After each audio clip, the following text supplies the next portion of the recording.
یقیناً ہمارے علاقے صاف ستھرے نہیں ہیں، لیکن شخصی اور نجی صفائی میں ہم بہت پیچھے بھی نہیں۔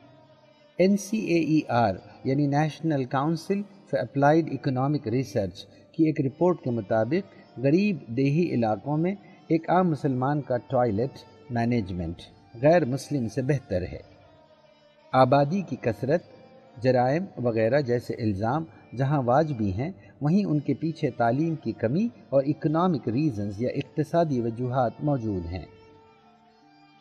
کٹر پرستی کا الزام ہم پر لگایا جاتا ہے، لیکن کیسے بھولا جا سکتا ہے کہ عیسائیوں نے صرف مسلمانوں ہی پر یا ہندوؤں ہی پر نہیں بلکہ یہودیوں پر بے پناہ مظالم کیے۔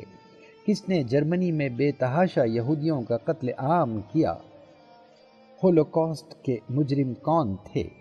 دونوں عالمی جنگیں کن کے سیاسی کھیل کا شکار بنی؟ ہندو جو اپنے آپ کو نان وائلنٹ یا عدم تشدد کا حامی بتاتے ہیں، اہنسا کا حامی بتاتے ہیں، اور جن کے یہاں گاندھی جیسے بزرگ پیدا ہوئے، وہ نہ صرف پرتشدد ہو سکتے ہیں بلکہ گجرات کے قتل عام کے بعد انہوں نے فخر کی یاترائیں نکالیں۔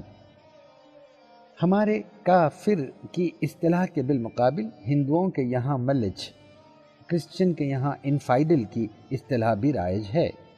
ہر مذہب دوسرے کو کم تر ہی مانتا ہے، ورنہ کیوں اس کے ماننے والے اس میں جڑے رہیں؟ قرآن میں جہاد کا ذکر ہے اور اس وجہ سے ہم پر تشدد کا الزام دھرا جاتا ہے، تو گیتا کی مہابھارت بھری پڑی ہے جنگی معاملوں سے، بلکہ کرشن جی الٹے ارجن کو جنگ پر آمادہ کرتے دکھائی دیتے ہیں۔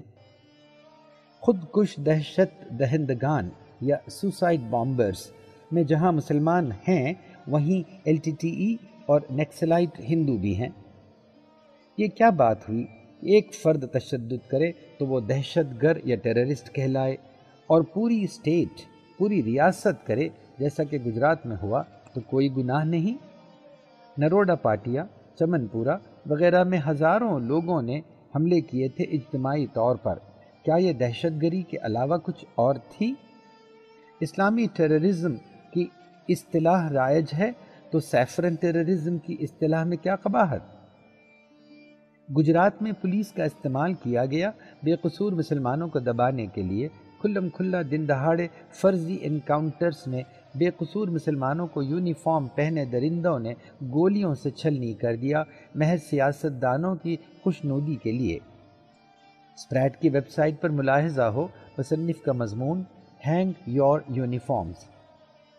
ونزارا، امین، چوداسما، پانڈین، پرمار جیسے خاکی یونیفارم میں درندے قانون کی توہین تو کرتے ہی ہیں، ملک سے غداری بھی کرتے ہیں۔ کاش یہ ممبئی کے شہداء ہیمنت کرکرے، وجے سالسکر، اشوک کامتے جیسے پولیس افسران سے کچھ سیکھتے، جو صرف قانون سے وفا کرتے ہیں اور جنہیں ان کا یونیفارم صرف خاکی دکھتا ہے، بھگوا یا ہرا نہیں۔ فلسطین پر اسرائیل کی بے رحمانہ جارحیت جاری ہے۔ عراق اور افغانستان میں امریکہ کی زیادتی نے بین الاقوامی قانون کا مذاق اڑایا ہے۔ کون ہوتا ہے امریکہ ایران کو ایکسس آف ایول کہنے والا، دنیا کا پولیس مین بننے والا؟ ہمیں شیعہ سنی جھگڑوں پر ندامت ہے تو کرسچنز کو پروٹسٹنٹس اینڈ کیتھولکس اور ہندوؤں کو شیوائٹ اور ویشنوائٹ کے طرح کے جھگڑوں پر ندامت ہونی چاہیے۔ ہم سے رف رف براق اور شق القمر کا ثبوت مانگنے والے ہنومان جی کی جڑی بوٹیوں والے پہاڑ کا یا گنیش جی کے سونڈ کا ثبوت دے سکتے ہیں بھلا؟ لنکا کا پل تو وہ ثابت نہ کر سکے۔ عیسائی تو آج بھی معجزہ میں یقین رکھتے ہیں، بلکہ سینٹ ہوڈ کی ایک کوالیفیکیشن یہی ہے۔ یہ الزام درست ہے کہ ہمارے یہاں جمہوریت کم ہے، لیکن کیا جارج بش کی جمہوریت، ٹونی بلیئر کی جمہوریت، نریندر مودی کی جمہوری حکومت جس میں ایک بھی مسلم وزیر نہیں، ڈکٹیٹرشپ سے کسی طرح بہتر ہے؟ ایک شخص کی ڈکٹیٹرشپ اور ایک گروپ کی ڈکٹیٹرشپ بہرحال ڈکٹیٹرشپ ہیں۔ جمہوریت کے یہی مغربی پرستار مسلم ممالک میں جمہوریت کو کچلنے میں کوئی کمی نہیں اٹھا رکھتے۔ ان کے بہترین دوست ہمارے بادشاہ ہمارے شیخ ہیں، ہمارے آمر حکمران ہیں، مگر ہمارے عوامی نمائندے جیسے مہاتیر محمد، عرفات یا غزافی انہیں پسند نہیں تھے۔ بعض مرتبہ ہماری معمولی کوتاہیوں کو یا ہماری چھوٹی سی بھولوں کو بڑھا چڑھا کر بات کا بتنگڑ بنا دیا جاتا ہے، انہیں متن سے بے دخل کر کے آؤٹ آف کانٹیکسٹ بتلا کر ہمیں شرمندہ کرنے کی کوشش کی جاتی ہے۔ ہمیں چاہیے کہ ہم اس کی وضاحت کریں، یہ بتائیں کہ پس منظر کیا ہے، تاریخی سبب کیا ہے، اور یہ بھی یاد دلائیں کہ ہمارا کنٹریبیوشن کیا ہے، ہم نے کیا کیا دیا بھی ہے اس دنیا کو، اور یہ سب کچھ امن سے، عقل سے، صبر سے کریں، اور یہ جان کر کریں کہ کچھ لوگ پھر بھی نہیں مانیں گے۔ کیا ہم خود ساری اچھی اور سچی باتیں فوراً مان لیتے ہیں؟ اگلی ہیڈنگ، عام الزام۔ ہندوستانی مسلمانوں پر عام طور پر جو الزام لگتے ہیں وہ کچھ یوں ہیں۔ پہلا، یہ پاکستانی ہیں۔ دوسرا، دہشت پسند ہیں یہ۔ تیسرا، ان کے جوان لڑکے ہماری لڑکیوں کو بھگا لے جاتے ہیں۔ چوتھا، گندے رہتے ہیں۔ پانچواں، نسبتاً زیادہ لوگ جرائم میں ملوث ہیں۔ چھٹا، مسلمان ہندوؤں کے مقابلے ساری دنیا میں شر پھیلاتے ہیں، دکھائی دیتے ہیں۔ ساتواں، مسلم اپنے مذہب کے معاملے میں زیادہ بنیاد پرست یا فنڈامنٹلسٹ ہوتے ہیں۔ آٹھواں، کشمیر میں مسلمان ہندوؤں کو مارتے رہتے ہیں، وہاں کے مسلمان بھارت سے غداری کرتے ہیں۔ نواں، مسلمان ہندوؤں کے مقابلے متعصب ذہن ہیں، ہندو تو مسلمانوں کے مذہبی مقامات پر بے تکلف چلے بھی جاتے ہیں اور عبادت بھی کرتے ہیں، ماتھا ٹیکتے ہیں، مگر مسلم کبھی مندر میں عبادت نہیں کرتے۔ ہندو کہتا ہے سرو دھرم سمبھو، تمام مذاہب ایک جیسے ہیں یا ایک ہی منزل کی طرف لے جاتے ہیں، جبکہ مسلمان کہتا ہے اتممت علیکم دینکم، یا یہ کہ صرف میرا دین مکمل ہے، سچا ہے، اور دیگر ادیان ادھورے یا جھوٹے ہیں وغیرہ۔ ان سب اعتراضات کے معقول جواب، بلکہ بعض کے جواز موجود ہیں، اور سمجھدار غیر متعصب ہندو ٹھیک سے انہیں جانتے بھی ہیں۔ ہم انہیں یہاں اس لیے تفصیل سے پیش کر رہے ہیں تاکہ آپ سنجیدگی اور اعتماد سے ان کے جواب دے سکیں۔ پہلا، پاکستانی والا معاملہ۔ ہمارے اکثر رشتہ دار پاکستان میں موجود ہیں، اس لیے ہمارے لیے پاکستان میں کچھ دلچسپی لازمی ہے۔ جس طرح ملیشیا کے ہندو بھارت کی طرف دیکھتے ہیں، یہاں تیرتھ یاترا کے لیے آتے رہتے ہیں، بس اسی طرح ہم پاکستان، سعودی عرب اور عراق میں دلچسپی رکھتے ہیں۔ دوسرا، دہشت پسندی سے متعلق۔ دہشت پسندی میں نیکسلائٹس، بوڈوز، الفا اور اس سے قبل ٹامل ٹائیگرز ہم سے آگے اور اول رہے ہیں۔ ہماری خبریں اس لیے زیادہ چھپتی ہیں کیونکہ ہم نے مغرب پر، امریکہ اور یورپ پر حملے کیے ہیں، اور میڈیا کا اس طرف جھکاؤ زیادہ ہے۔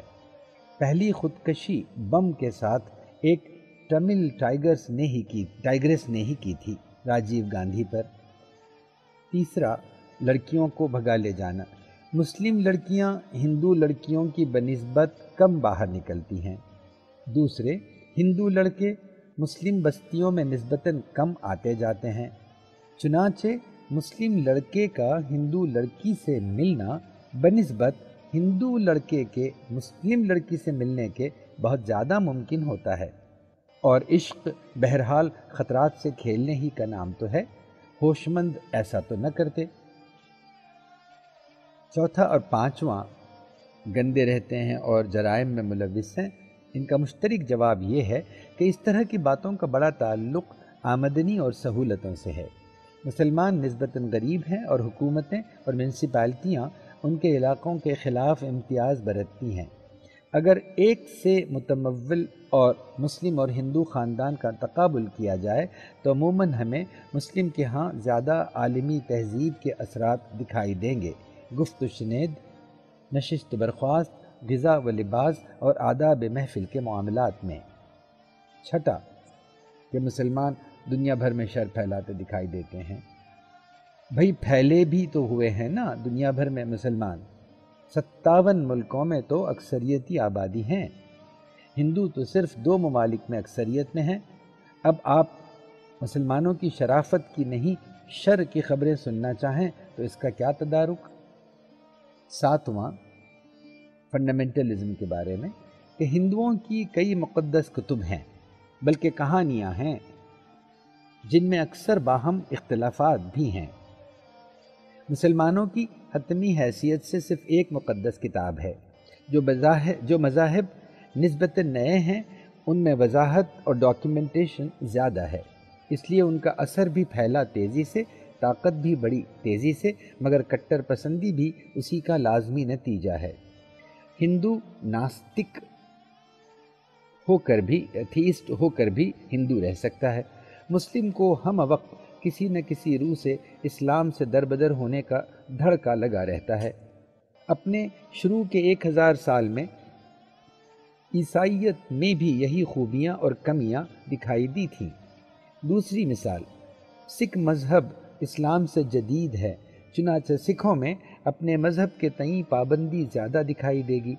مسلمان تو اپنے ظاہری لبادہ میں پھر بھی خاصے سمجھوتے کر لیتے ہیں، مگر سکھ اپنے 5 کاف یعنی کیش، کنگا، کچھرا، کڑا، کرپان، ان کے استعمال میں خاصے پابند ہیں۔ وزیر اعظم منموہن سنگھ جی کو ہی دیکھ لیجیے۔ عمومی طور سے یہ کہا جا سکتا ہے کہ مذاہب بھی ارتقائی مراحل سے گزرتے ہیں اور ان کے ماننے والوں میں ریفارم بھی وقت کے ساتھ آتا ہے۔ کیا یہی عیسائیوں نے گیلیلیو کو قید نہیں کیا تھا صرف اس سچ کے کہنے کے الزام میں کہ سورج زمین کے گرد نہیں بلکہ زمین سورج کے گرد گھومتی ہے؟ کیا مسلمانوں کے اقتدار پانے سے قبل عظیم الیگزینڈریا لائبریری عیسائیوں نے نہیں تباہ کی تھی؟ 8واں، کشمیر سے متعلق۔ کشمیر کے تعلق سے بھارت کا عام انسان خاصی غلط فہمی میں مبتلا ہے۔ اسے پتہ ہی نہیں کہ کشمیر بھارت کی دوسری ریاستوں کی طرح نہیں بلکہ خود دستور ہند کے آرٹیکل 370 کے مطابق ایک اسپیشل سٹیٹس والی ریاست ہے۔ بھارت کے تمام قوانین کے پہلے باب میں لکھا ہوتا ہے کہ یہ قانون کشمیر کے سوائے سارے بھارت پر لاگو ہوگا۔ کشمیریوں کو پارٹیشن کے وقت یہ اختیار تھا کہ وہ ماؤنٹ بیٹن فارمولے کے تحت پاکستان کے ساتھ ملحق ہوتے، جیسے جوناگڑھ، حیدرآباد وغیرہ بھارت کے ساتھ جوڑے گئے، لیکن یہ کشمیر کے سیکولرزم کا نتیجہ تھا کہ انہوں نے نہرو شیخ عبداللہ سمجھوتے کے تحت اس وعدے پر کہ وہاں 10 سال کے اندر ایک عام رائے شماری یا ریفرینڈم یا پلیبسٹ کرائی جائے گی جس سے عوام یہ طے کریں گے کہ آیا وہ پاکستان کے ساتھ جڑنا چاہتے ہیں یا بھارت کے ساتھ ملنا، بھارت کے ساتھ ایک معینہ مدت تک چلنے پر راضی ہوئے، اور صرف مالیہ، دفاع، خارجی معاملات اور ترسیل کے 4 محکمے حکومت ہند کو دیے گئے تھے۔ یہ ریفرینڈم یا پلیبسٹ کبھی ہم نے کروایا نہیں۔ کشمیر کا اپنا دستور تھا، جھنڈا تھا، ان کے گورنر کو صدر ریاست، ان کے وزیر اعلیٰ کو وزیر اعظم کہا کرتے تھے۔ بھارت سے کشمیر میں داخل ہونے کے لیے ایک اسپیشل پرمٹ کی ضرورت پڑتی تھی۔ یہ سب باتیں کیا بھارت نے یوں ہی مان لی تھیں؟ اور بھارت کے دوسرے مسلمانوں پر یہ کشمیر کی توپ کب تک رکھی جائے گی؟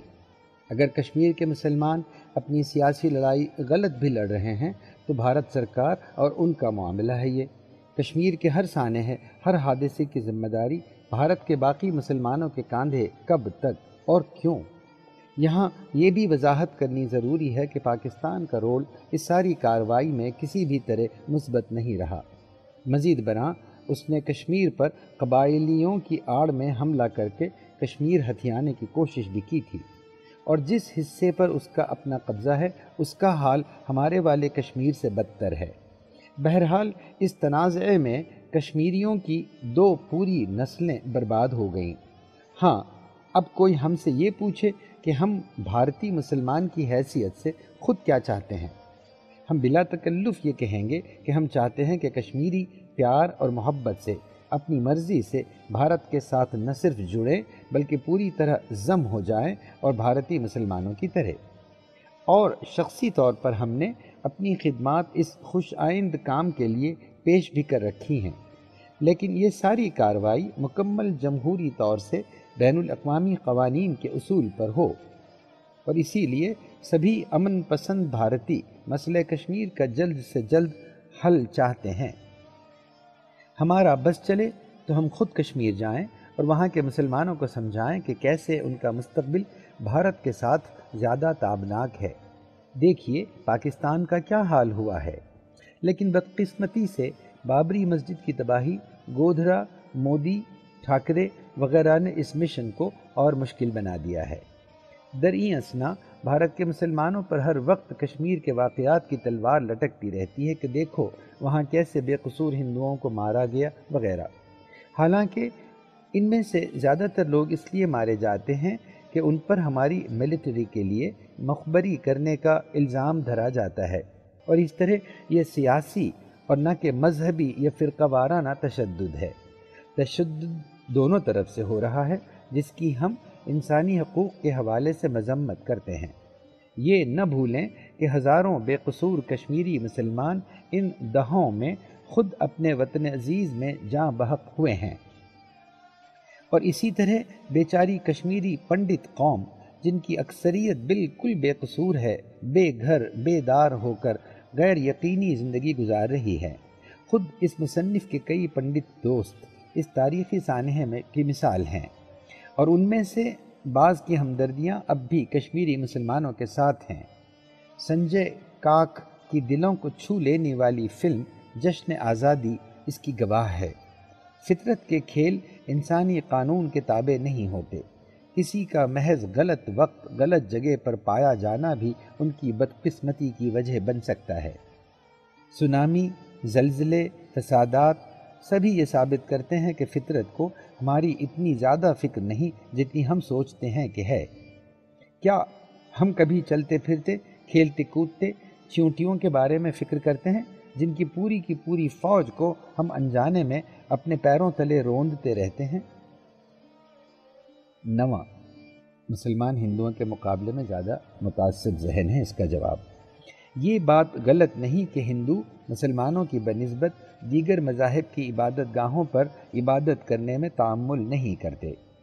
اس کی وجہ یہ ہے کہ ان کے کئی فرقوں کے لیے وحدانیت دھرم کا لازمی رکن نہیں ہے، اور جن ہندوؤں کے لیے ہے بھی تو اہم ترین نہیں ہے۔ اس کے برعکس اسلام میں یہ دین کا اہم ترین ستون ہے۔ تو کیا کرے گا بیچارہ مسلمان؟ مندر میں عبادت اس کے لیے شرک کا گناہ کبیرہ ہے۔ لیکن اس الزام کو عبادت کی جگہ کھانے پینے کی مثال سے جانچیں تو معاملہ الٹ جاتا ہے۔ کیا مسلمان سبزی خور دھارمک ہندو کے ہاں آسانی سے کھانا کھانے پر آمادہ دکھائی دیتا ہے، یا ہندو گوشت خور مسلمان کے ہاں؟ بے شک یہاں ہندو پیچھے ہٹے گا۔ کیوں؟ اس لیے کہ اس کی دھارمک تعلیمات گوشت خوری کے خلاف زیادہ زور دیا گیا ہے ان میں۔ ٹھیک اسی طرح مسلمان منظم قرآن کے حوالے سے تمام ادیان کو اپنے دین میں ضم پاتا ہے، اتممت علیکم و دینکم کے حوالے سے، جبکہ ہندو اپنے دھرم کی لچکدار تعلیمات کے حوالے سے سب کو برابر سرو دھرم سمبھو جانتا ہے۔ حالانکہ عملاً یہ تعلیم شاذ و نادر ہی روب عمل دکھائی دیتی ہے، ورنہ کیوں بیشتر ہندوؤں کو کچھ ہندوؤں کے مسلمان یا عیسائی مذہب اختیار کرنے پر اس قدر اعتراض ہوتا؟ غور سے دیکھیے تو دونوں اپنے اپنے مذاہب پر اپنے اپنے حساب سے چلتے دکھائی دیں گے۔ اس طرح بیشتر الزاموں کے ہم جواب ضرور دے سکتے ہیں۔ کوئی وجہ نہیں کہ ہم غیر مسلموں میں بیٹھ کر مسلمانوں کی تذلیل کریں۔ ٹھیک اسی طرح مسلمانوں میں بیٹھ کر ہندوؤں کی تذلیل کریں، یہ بھی انتہائی ناواجبی حرکت ہے۔ اس سے ہم کسی کی نگاہ میں وقار نہیں پا سکتے، بلکہ ذلیل ہوتے ہیں۔ اس خطاب کا مقصد اور قوموں کی تذلیل کرنا یا ان کی برائیاں ڈھونڈنا، ان کے اندر میخ کیلیں نکالنا نہیں ہے، بلکہ اپنے گریبان میں جھانکنا ہے، اور خاص طور پر اس لیے کہ ہم اپنے آپ کو دنیا کی بہترین قوم کہتے ہیں۔ درجہ بالا وضاحت محض حوصلہ بنائے رکھنے کی غرض سے کی گئی ہے۔ یہ اور اس طرح کے بیشتر اعتراضات کے عقلی جواز موجود ہیں، مگر جمہوریت میں ہر ایک کو اپنی رائے رکھنے کا اختیار ہے۔ اختلاف الرائے کو صرف گفت و شنید سے دور کیا جائے، نہ کہ تشدد سے۔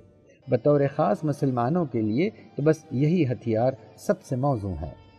بھارت کے مسلمان کچھ ماضی قریب کی سیاسی ستم ظریفیوں کا شکار ہوئے ہیں، تو کچھ تاریخ وسطیٰ کی غلطیوں کی مار بھی جھیل رہے ہیں، مگر کاش کوئی یہ تو بتائے کہ آج کے مسلمان سے یہ سارے حساب کیوں اور کب تک چکائے جاتے رہیں گے۔